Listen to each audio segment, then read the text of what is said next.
देखो, तो हम लोग ये सीखे कि फ्रिक्शन पे डिपेंडेंस टर्निंग में है डेंजरस, क्योंकि फ्रिक्शन पे डिपेंडेंस के लिए अनबैंक्ड है। अगर अनबैंक्ड है रोड,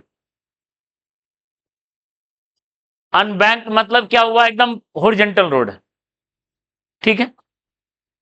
तो v का वैल्यू कहां से कहां तक था, सेफ टर्न के लिए म्यू एस अनबैंक्ड रोड पे। बैंकिंग पहले भी एक बार कवर कर चुके हैं। बैंकिंग का मतलब हुआ रोड को हम क्या करते हैं, थोड़ा टेढ़ा कर देते हैं, स्पेशली हाईवेज वगैरह पे, फ्रिक्शन है डेंजरस, ठीक है। बैंक्ड रोड ले रहे हैं, देखो बैंकिंग ऑफ रोड का मतलब क्या हुआ, थोड़ा सा हम क्या किए, थीटा पे टेढ़ा कर, और यहां व्हीकल है, उसको आर रेडियस में घूमना है, वी स्पीड से घूमना है, ठीक है। और अब हम निकालेंगे रेंज, ठीक है। ये है बैंक्ड रोड। इसमें हम लोग पहले ये रिजल्ट निकाल चुके हैं, if no friction acts, friction जरूरत नहीं है, जहां v का वैल्यू आया था, किसी को याद है क्या? अगर फ्रिक्शन नहीं है, yes, r g, r g tan theta. Bending of cyclist में भी यही था, आरजी टैन थीटा 3-4 जगह आया था।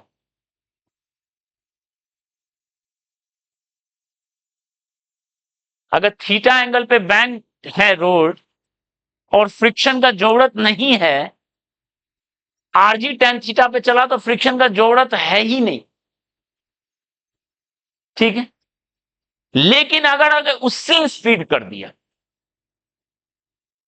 कोई स्पीड कोई ट्रक ज्यादा स्पीड से चल रहा है, कोई कम से चल रहा है, ठीक है, उससे ज्यादा कर दिया तो क्या होगा, v greater than, if v, सवाल है if v is greater than r g tan theta, तब क्या होगा? तो जैसे गया, truck requires more centripetal force.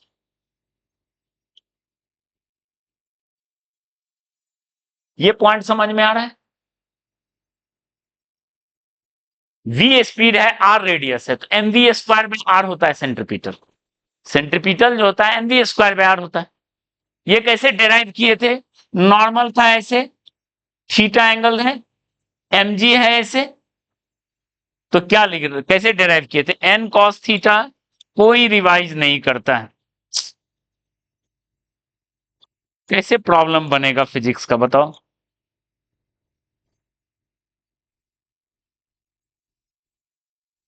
n cos theta ये बैलेंस हो गया, n cos थीटा mg से बैलेंस हो गया, और n sin theta net force बता रहा है सेंट्रीपिटल, ये किसके इक्वल है, mv स्क्वायर बाय r। यहीं से डिराइव किए थे। टेढ़ा हो गया, नॉर्मल का एक पार्ट उसको घुमा रहा है, फ्रिक्शन का जरूरत नहीं है।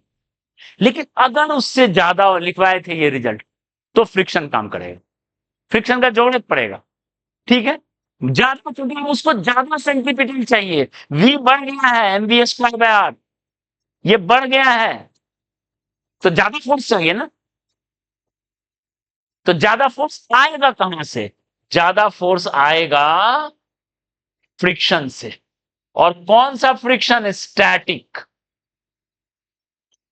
ट्रक और बता चुके हैं रिलेटिव मोशन नहीं है। स्टैटिक डाउन द प्लेन लगेगा, नॉर्मल ऐसे लगा, ये एंगल थीटा, देखो डायग्राम अगर ड्रॉ कर लेते हैं, mg है ऐसे, ठीक है। तो अगर हम फोर्स को ड्रॉ करें, नॉर्मल है ऐसे, टेढ़ा है, फ्रिक्शन है ऐसे Fs, mg है ऐसे, ठीक है, ये एंगल है थीटा, देखो ये एंगल है थीटा, तो ये एंगल थीटा दिख रहा है क्या? और वर्टिकल के साथ भी थीटा, वर्टिकल के साथ नॉर्मल कितना एंगल बनाता है? थीटा, ये बता चुके हैं। ठीक है, तो वर्टिकल के साथ थीटा और फ्रिक्शन ऐसे लग रहा है, ये एंगल है थीटा, तो हॉरिजॉन्टल के साथ वो बना रहा है थीटा, दिख रहा है, फोर्स ये सब लग रहा है।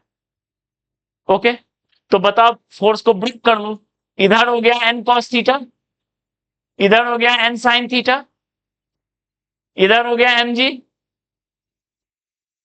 और फ्रिक्शन को भी ब्रेक कर लेते हैं, फ्रिक्शन का इधर value F S cos theta और इधर value F S sine theta. Clear है? ओके, तो वर्टिकल फोर्स दिखाइए, नेट वर्टिकल फोर्स जीरो कीजिए, net vertical force is zero, vertical cancel out होगा, तो क्या होगा बताओ, ऊपर की तरफ है एन कॉस थीटा और नीचे की तरफ है एम जी प्लस,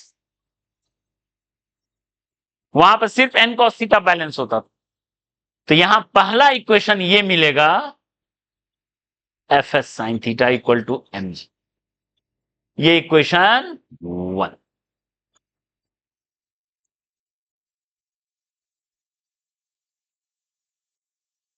क्लियर है? ये इक्वेशन 1।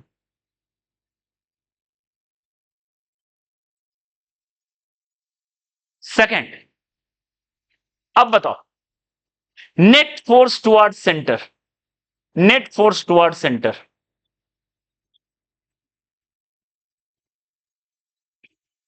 क्या है बताओ, देख के बताओ सेंटर की तरफ, N sine theta plus F S, ये है M V square by R. पहले देखो, पहले था सिर्फ एन साइन थीटा, अब उससे बढ़ गया, ज्यादा चाहिए, ये बना equation 2, N cos theta minus F S sine theta, N cos sine theta plus F S cos theta.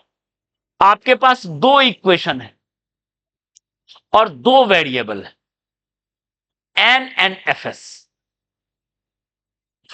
Okay, दो इक्वेशन दो variable, solve for N and S, F S, and N F S के लिए solve कीजिए,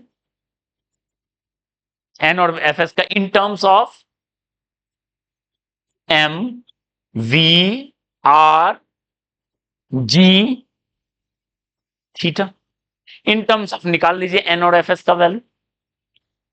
ठीक है, मतलब इस speed के लिए इतना फ्रिक्शन है, इतना नॉर्मल, मिल गया। ओके, क्लियर है? तो सॉल्व हो गया फ्रिक्शन से। अब सवाल है ये, तो क्या स्पीड बढ़ा के वो मनचाहा स्पीड से ले जा सकता है कि उसमें भी खतरा है? खतरा है, क्योंकि फ्रिक्शन आ गया, स्पीड बढ़ाते चलेगा फ्रिक्शन बढ़ता चलेगा, स्पीड बढ़ाते चला फ्रिक्शन बढ़ता चला, और सेफली टर्न के लिए फ्रिक्शन स्टैटिक ही रहे, काइनेटिक नहीं हो, काइनेटिक होगा तो दिक्कत हो जाएगी। तो for safe turn F S must be lesser than mu S N. ठीक है, यानी आप जो एफ एस निकालोगे वो म्यू एस इंटू एन से कम रखोगे, और इससे जब सॉल्व करोगे तो v must be lesser then, v का जो वैल्यू होता है वो क्या होता है, देखो हमको भी रिजल्ट याद नहीं है, ठीक है, लेकिन आपको याद रखना, ये जस्टिफाई नहीं करता है कि आपको याद नहीं हो। ठीक है,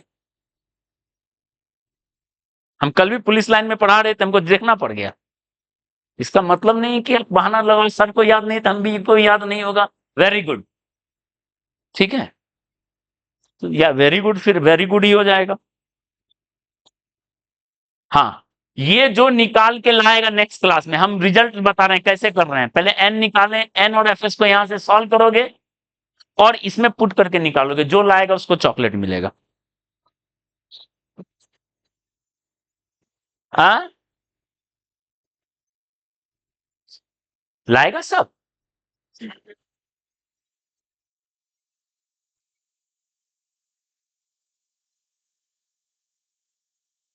सब अगर बनाने लगते तो फिजिक्स का यही कहानी होता, यही कॉन्फिडेंस लेवल रहता। ठीक है, देख लो, ये एनसीईआरटी में रिजल्ट है, और बहुत इंपॉर्टेंट रिजल्ट है, देखो v का जो वैल्यू है R G tan theta plus mu S 1 minus mu S tan theta, इससे छोटा रखना पड़ेगा। इससे अगर ज्यादा रखा तो ट्रक बाहर स्किड कर जाएगा। ठीक है, ये फॉर्मूला है for safely turn on bank road. Bank road पे सेफली टर्न के लिए ये फॉर्मूला बहुत इंपॉर्टेंट फॉर्मूला, डायरेक्ट आता है इस पे क्वेश्चन, डायरेक्ट यही फॉर्मूला एनसीईआरटी में है। ठीक है, तो देखो यहां से वो रिजल्ट बन जाएगा। यहां से अगर अनबैंक रोड करो, अनबैंक रोड, ध्यान दो इधर, अनबैंक रोड में थीटा का वैल्यू क्या लिखेंगे? 0।